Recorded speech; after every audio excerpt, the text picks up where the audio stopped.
ஸ்வர்ணா சோமசுந்தரம் அவர்களும் ருக்மணி ராமசுவாமி அவர்களும் துதிப்பாடல்கள் பாட கேட்கலாம். ஒன்று செய்த சுந்தரர் தேவாரம்.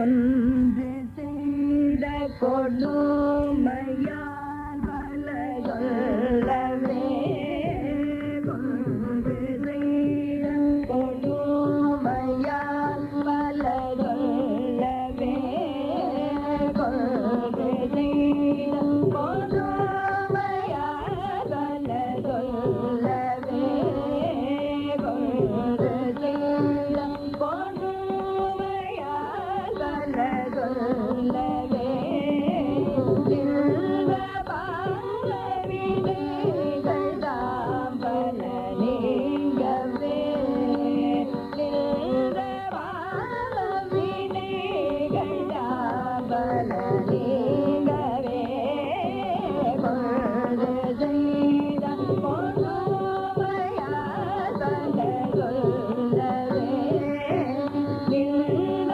பாவவினைகள் தாம் பல